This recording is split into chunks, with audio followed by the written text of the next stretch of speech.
नमस्कार साथियों, स्वागत है आप सबका माध्यम टीवी के सबसे आकर्षक कार्यक्रम क्या कहते हैं आपके सितारे में। ज्योतिषाचार्य पंडित तपेश अवस्थी आज एक बार फिर से हमारे साथ स्टूडियो में मौजूद हैं।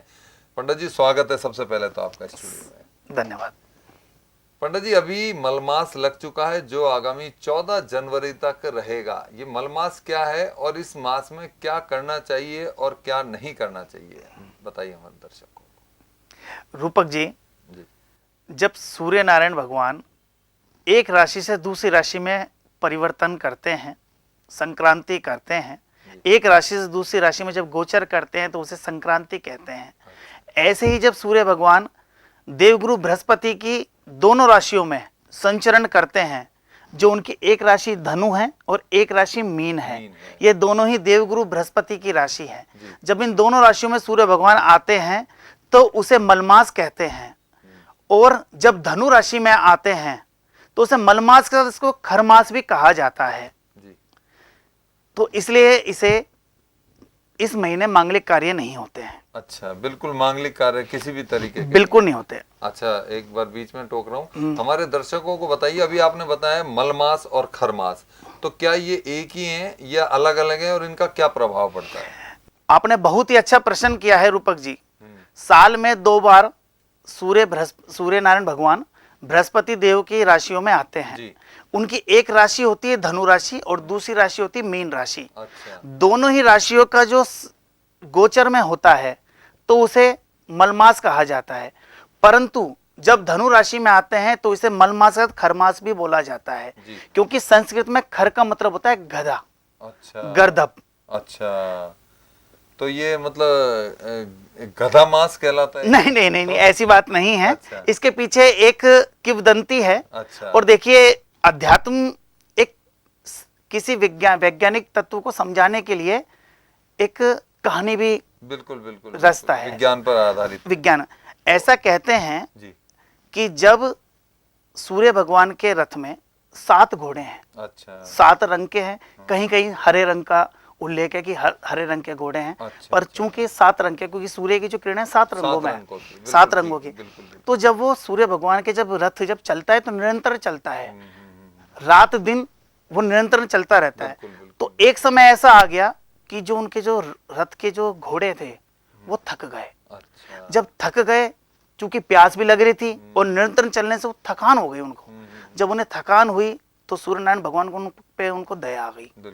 तो उन्होंने घोड़ों ने कहा कि भाई हमें प्यास लग रही है और थकान भी, पर चूंकि प्रकृति का नियम है चरैवेति निरंतर चलने की, चलना है निरंतर, तो एक कुंड के पास, एक तालाब के पास कुछ गधे मिल गए। अच्छा। तो सूर्य भगवान ने सोचा कि क्यों ना इन गधों पर रथ चला दिया जाए।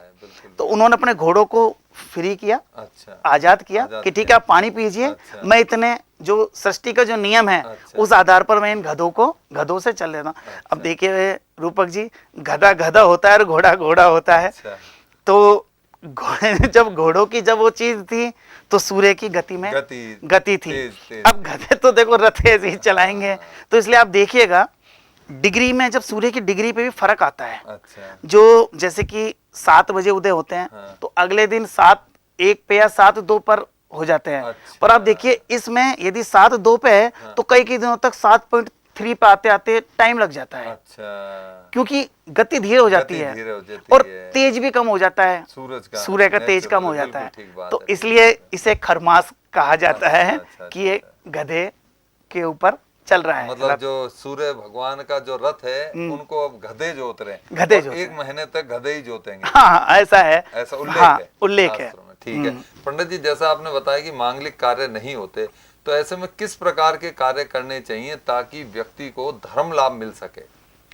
जी रूपक जी, देखिए ये जो महीना है मलमास, ये भगवान विष्णु भगवान का महीना है। अच्छा। क्योंकि सूर्य भगवान विष्णु से संबंधित है और देवगुरु बृहस्पति भी भगवान विष्णु संबंधित है। तो इस महीने विष्णु भगवान की पूजा करने का तो विशेष लाभ है। इसी के साथ विष्णु भगवान के जो आराध्य हैं, जिन्हें भोलेनाथ कहा जाता है, उनकी भी विशेष पूजा की जानी चाहिए। वह इसी के साथ यदि हम सूर्य नारायण भगवान की विशेष कृपा चाहिए तो सूर्य भगवान की विशेष पूजा कीजिए, क्योंकि ये वो महीना है जब आप सूर्य भगवान की पूजा करके विशेष लाभ ले सकते हैं। क्यों? क्योंकि इस महीने में सूर्य भगवान और देवगुरु बृहस्पति दोनों एक ही घर में बैठे हैं, और जब आप दोनों में से किसी एक की भी पूजा करोगे लाभ दोनों का मिलेगा। अच्छा, बहुत बड़ी बात है ये। इसलिए इस महीने में मांगलिक कार्य नहीं होते हैं, जैसे कि विवाह, मुंडन, अच्छा, व्यापार का कोई शुभारंभ, अच्छा, न्यू मुहूर्त, अच्छा, मकान का मुहूर्त, परंतु इस महीने दान पुण्य इनका जप बड़ा महत्व तप का विशेष महत्व है। बिल्कुल बिल्कुल बिल्कुल। अभी आपने बताया कि सूरज जी की पूजा का विशेष ध्यान रखें, भगवान विष्णु की पूजा का विशेष ध्यान रखें, तो सूरज जी की पूजा के लिए सूर्य देव को जल चढ़ाएं। बिल्कुल, आप एक तांबे के लोटा लीजिए, उसमें जल भरिए, रोली, चावल, लाल चंदन जिसे रक्त चंदन भी कहते हैं, अच्छा, गुड़, अच्छा, लाल पुष्प, अच्छा, यह रख करके आप सूर्य भगवान को अपने ऊपर से इस तरह से आप अर्घ दीजिए। नीचे आप कुछ बर्तन रख लीजिए इसमें कि छींटे आपके पैर में नहीं पड़े, और उस जल को जब आप दें तो किसी पौधे में या पेड़ में डाल दीजिए। ठीक है। और भगवान विष्णु की पूजा कैसे करनी चाहिए, किस तरीके से करनी चाहिए? पीले रंग के आसन पर बैठकर, पीले वस्त्र धारण करके, केसर का तिलक लगा करके ओम ग्राम ग्रीम ग्रोम साहा गुरुवे नमः या ओम नारायण नमो नमः के नियमित जप कीजिए। अच्छा, इनका बड़ा प्रभाव है। बिल्कुल बड़ा प्रभाव है। और इसी के साथ मैं एक बात और कहना चाहूंगा, जिन कन्या का या जिन लड़कों का विवाह नहीं हो रहा हो, वो इस एक महीने भगवान विष्णु की पूजा कीजिए, देवगुरु बृहस्पति की पूजा कीजिए। निश्चित रूप से आने वाले वर्ष में किसी न किसी शुभ मांगलिक कार्यों का आगमन होगा आपके घर में। अरे वाह, बहुत बड़ी बात बताई आपने। पंडित जी, पूजा के साथ अभी आप बता रहे थे कि दान पुण्य का बड़ा महत्व है, तो दान पुण्य के लिए किस तरीके का दान पुण्य किया जाए?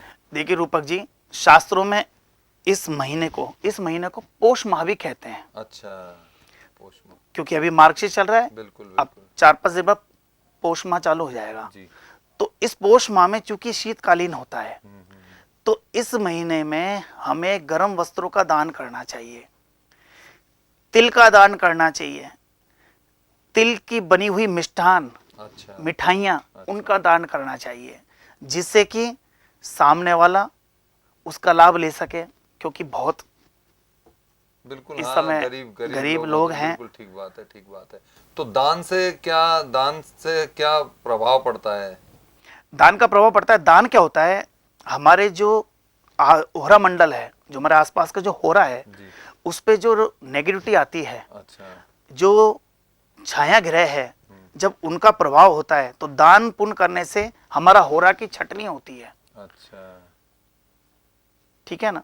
और जब हम किसी को दान देते हैं तो हम अपना जो कोई भी बुरा कर्म होता है वो कहीं ना कहीं वो जाता है, उसका क्षय होता है। मैं ये नहीं कह रहा कि दान करने से उसका बुरा होता है, नहीं, ऐसा कुछ नहीं है। अच्छा। पर सामने वाला का भला होता है। अब ऐसा थोड़ी कोई प्यासा है और आप उसको पानी पिला रहे हो तो आप बिल्कुल आपके बुरे कर्म हो जाएंगे, नहीं। बिल्कुल बिल्कुल।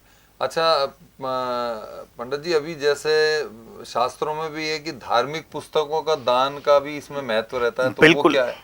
देखिए, धार्मिक पुस्तकें मूलतः किनको देनी चाहिए? दान भी करे तो किनको दें धार्मिक पुस्तकें?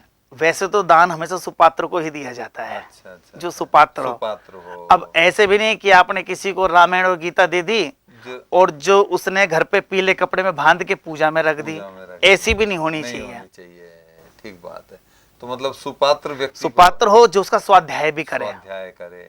तो धार्मिक पुस्तकों का भी समय दान? हाँ, बिल्कुल। आप रामायण, भागवत, गीता, पुराण, इनका अध्ययन भी कीजिए, इनका दान भी कीजिए, और आप लोगों के इसके बारे में जागरूक भी कीजिए।